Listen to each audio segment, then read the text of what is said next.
Bienvenue au Canada, un podcast et un site internet qui vous procure des informations et des interviews sur l'immigration et la vie au Canada.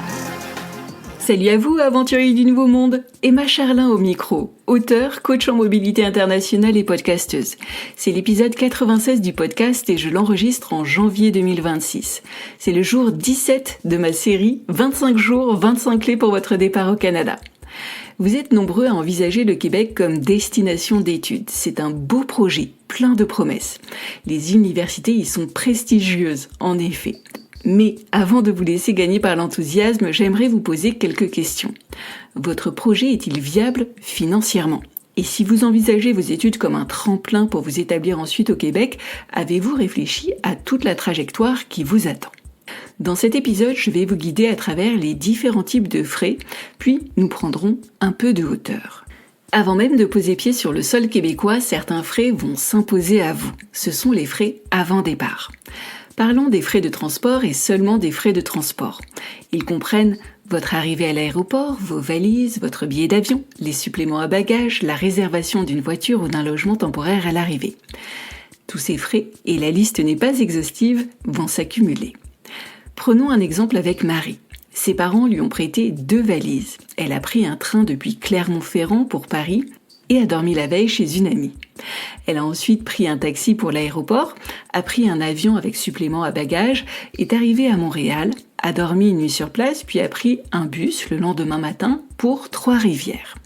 Avant de partir, et à sa grande surprise, elle avait déjà dépensé plusieurs milliers de dollars.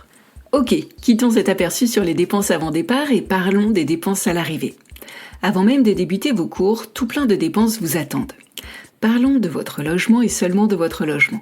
Vous aurez à payer un logement temporaire pour une semaine ou plus le temps de votre arrivée.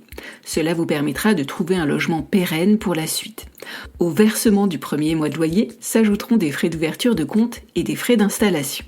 Si votre logement est vide, vous devrez notamment acheter du mobilier et des équipements. Par exemple, un lit, des draps, des lampes, un fer à repasser, une table et un bureau, des chaises, de la vaisselle, des appareils électroménagers et bien d'autres choses encore. Il vous faudra prendre aussi une assurance habitation et cette liste n'est pas exhaustive, loin de là.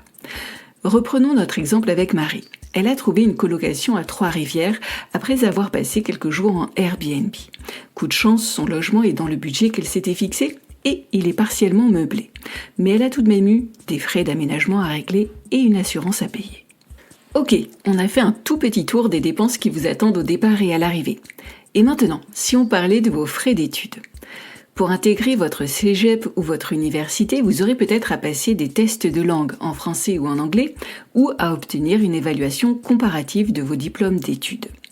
Vous aurez aussi des frais de dossier à payer ainsi que des droits de scolarité. Ces derniers varient principalement en fonction de votre établissement, votre filière d'études, votre niveau d'études et votre nationalité.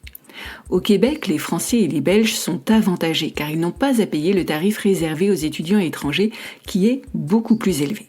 Reprenons notre exemple avec Marie. Pour son établissement scolaire et sa filière d'études, elle n'a pas de test de langue à fournir ni d'évaluation comparative à faire. Par contre, elle doit payer des frais de dossier ainsi que des frais de scolarité. Avec l'accord France-Québec et pour son cycle d'études en particulier, elle bénéficie du même tarif que celui des étudiants québécois, à savoir le moins cher qui soit. C'est une grande chance, car elle épargne ainsi des milliers de dollars.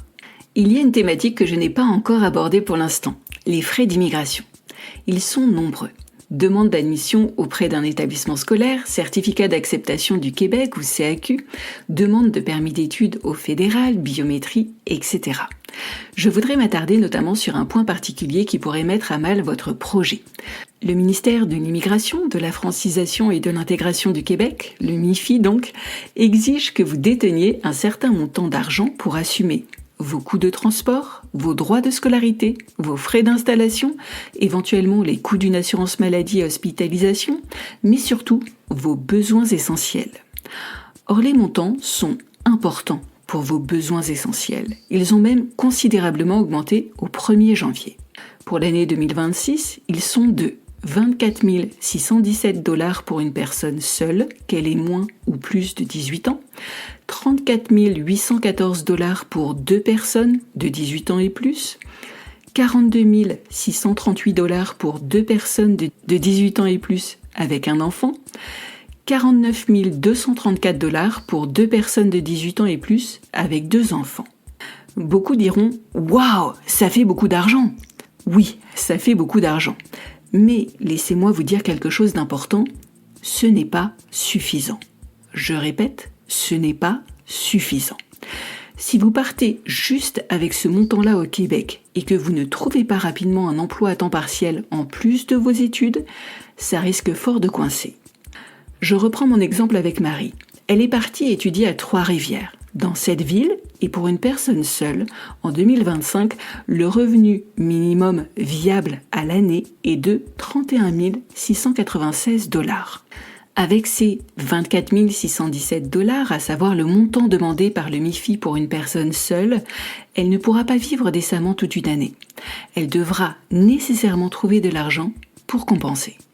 Maintenant, j'aimerais qu'on prenne un peu de recul. Parce que la question financière, aussi importante soit-elle, n'est qu'une partie de l'équation. Pour certains d'entre vous, les études au Québec ne sont pas une fin en soi. C'est un tremplin pour rester après vos études et vous établir durablement dans la province. Et si c'est le cas, il faut vous poser les bonnes questions. Est-ce que votre futur diplôme est recherché ? Est-ce que votre investissement, à savoir les dizaines de milliers de dollars dépensés, va réellement vous ouvrir les portes du marché de l'emploi québécois ? Que se passera-t-il après vos études ? Pourrez-vous obtenir un permis de travail post-diplôme ? Serez-vous admissible à la résidence permanente ? Et même si vous êtes admissible, quelles sont vos chances réelles de succès ? Et la grande question à vous poser, quelle part d'incertitude êtes-vous prêt à accepter ? Je ne vous dis pas cela pour vous décourager. Je vous dis cela parce qu'un bon projet de mobilité, c'est un projet qui mesure et les opportunités et les risques. Partir au Québec pour étudier en vue de s'y installer est une stratégie qui peut faire sens. Mais ce ne sera une bonne stratégie que si vous l'abordez avec lucidité, méthode et un budget réaliste à la clé. Dans mon programme d'accompagnement La Boussole, je vous aide à construire ce budget. Je vous donne des templates préformatés, des consignes, un guide, des sites internet. Vous n'êtes plus seul. Vous êtes accompagné avec des tonnes d'explications pour vous guider. Vous pouvez vraiment construire votre budget et gagner en sérénité. Et ça fait toute la différence pour la suite. Et voilà, c'est fini pour aujourd'hui. Votre cadeau, les 5 dépenses à réduire dès maintenant et les 5 achats à éviter absolument, vous attend dans les notes de cet épisode. Il sera disponible jusqu'au 31 janvier 2026. Pour en savoir plus sur mon programme La Boussole, retrouvez-moi sur LinkedIn et Instagram. Les liens sont juste en dessous.